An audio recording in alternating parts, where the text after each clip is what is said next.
One of the great things about calisthenics lower body training for the legs is that it requires a good degree of mobility and stability in the hips, which usually inhibits a lot of lower body development and even people who lift external loads.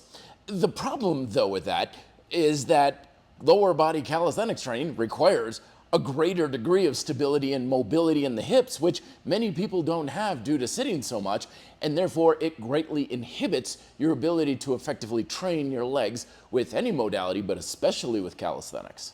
So greetings, my friend. Welcome back to my YouTube channel. I'm Matt Schifferle with another video to help you be fit and live free. And what we're talking about today is good strategies for helping you get that essential kind of hip to heel development for good lower body training, because basically any kind of squat chain movement you're doing, squats, lunges, step ups, leg press, is basically bringing your hip closer to your heel and then back further away. Now, one of the biggest challenges that people have with this is their heel lifting up. And the little kind of knee-jerk reaction is thinking, well, my ankles must be really tight.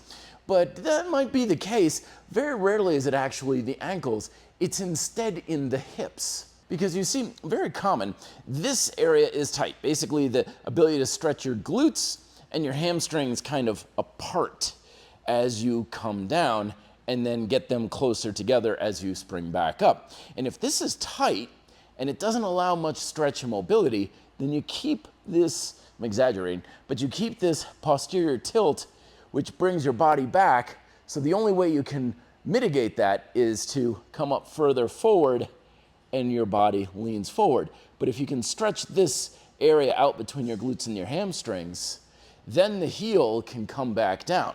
But it's not just the direct backside of your glutes and hamstrings too, but also on the very side here where your glute minimus and medius is, because especially with single leg squat chain movements, we need our hip to kind of come out to the side a little bit. Shrimp squats, hover lunges, pistol squats, even regular lunges, a lot of times we'll have a wider stance between our two legs, which means that our foot is off center a little bit, which is fine if you're using your other leg for stability.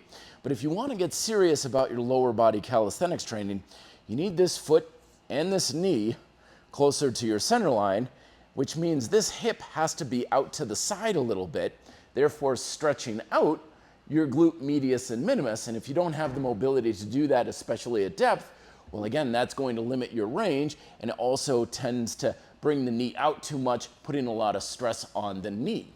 So what can be done about this? Well, stretching can certainly be a solution to it, but don't forget, we also need to be able to create not so much just range of motion, but range of tension, creating tension in the muscles and stability in those deeper depths. And this is where the shift work from grind style calisthenics comes into play. There's 3 exercises I recommend as a warm-up. The first is your conventional shifting squats, where you're kind of a little more than shoulder width with your feet, and you shift your weight from one leg to the next. Now the key here is it's not about rotation.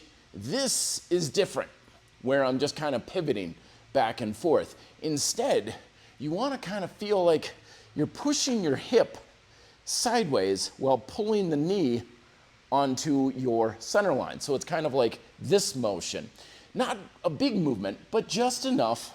Again, the knee stays over the toes. It's not collapsing inwards.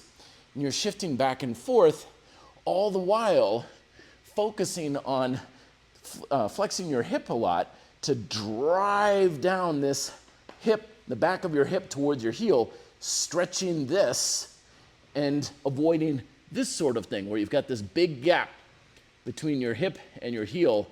The more you can open up your glutes and work your flexors, the lower you can get and develop a lot more of that range of tension in the back of your hips. Another exercise is the wide shifting squat. We're getting nice and wide, kind of almost like an exaggerated horse stance in martial arts. Toes are pointing slightly out and the knees are not caving in, but they are really pushing out, therefore stretching your adductors, working your lateral hip. And you squat down. Again, we're not trying to bow towards the floor. And you get to that point where you get a good stretch, adjust your width as needed, and you're going back and forth.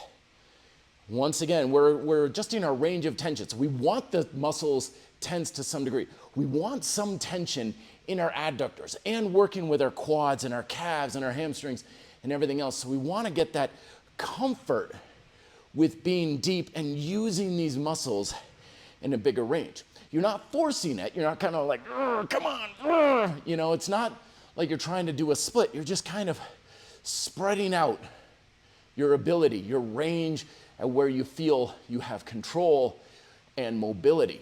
And then finally, to stretch and work our lateral hip on the outside, we have a shifting lunge, but it's more like a narrow or even a bit of a crossing over of our feet. Now you can do this with your knee on the floor and you're shifting front to back. Again, kind of pushing my hip to the side, kind of like I'm trying to hip check while I'm doing this, while still maintaining knees over toes. So I'm trying to avoid any of this kind of angle with my shin. But more importantly, I'm trying to not let myself twist, because if I'm here and then I twist, well, now I'm taking all of the stretch out of that hip. So you almost want to feel like you're trying to wrench your pelvis, this part of your hip, forward a little bit. You want to feel a good stretch in the side of your hip.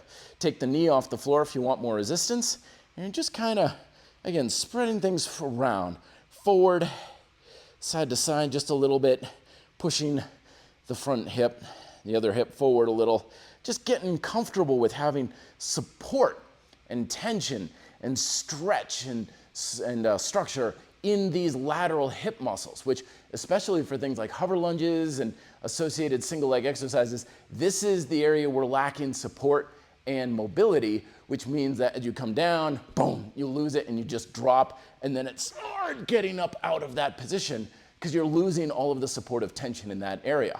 I encourage you to practice these shifting, squatting, lunging movements on a daily basis, even on days you're not particularly working your squat chain or your lower body, just to kind of keep stretching and getting those muscles used to a big range of tension.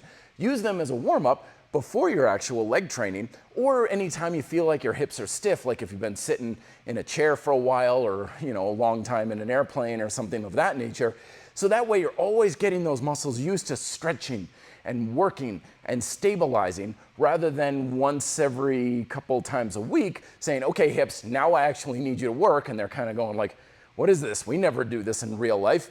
Practicing it on a more frequent basis, and again, not too terribly aggressive, just kind of feeling like you're getting a mild stretch and a mild burn will be sufficient to get those muscles to loosen up, give you more support, more structure, and elevate all of your lower body training in calisthenics and otherwise. Thank you very much for watching. Don't forget, I come out with these videos all the time. Subscribe, like, shares, and stuff like that are greatly appreciated. Talk to you in the next video. Till then, be fit and live free.